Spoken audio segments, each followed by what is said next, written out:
Hi everyone, this is Rohit here. I'm going to show you how to use Tera to debug Abeeway Tracker. So I have with me a micro tracker that I've connected to the serial port.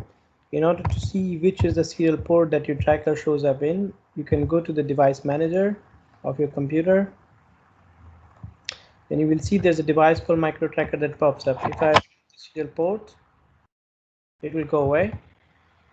If I plug it back in, you will see the serial port, and this serial port is the device is micro tracker and the serial port is COM5. Now once you know that, you go to open Tera application, which you can download from internet. You go to the serial console and you click the serial port on which the device is connected, and then you would, if you hit enter, you will start to see the logs from the tracker. Now I'm going to just show you a few commands which you can use to play with the tracker.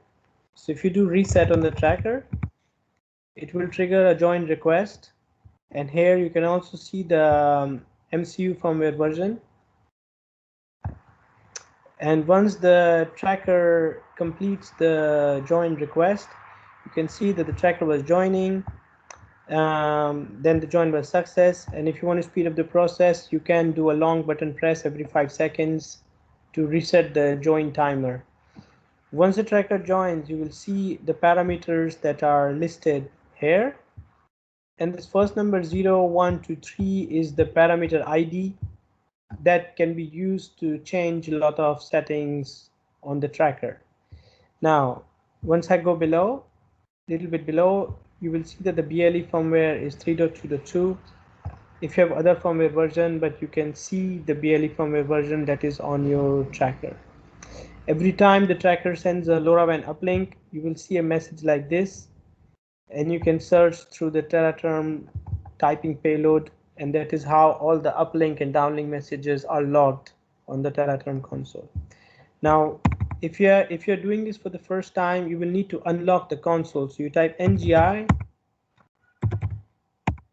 and this will unlock the password on the terminal, on the tracker, to be able to interact with the terminal. So once you do that, you can type params to show all the tracker parameters.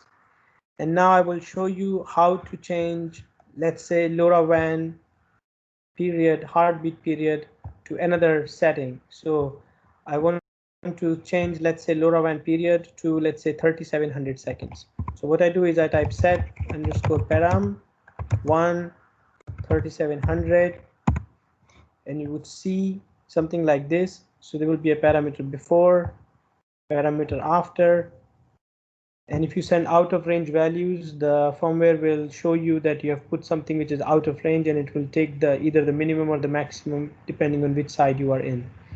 Once you do that, you do save. This is important so that all the settings are saved across resets or reboot of the tracker, and then you're ready to go to change other parameters and play with the tracker. Thank you. Bye-bye.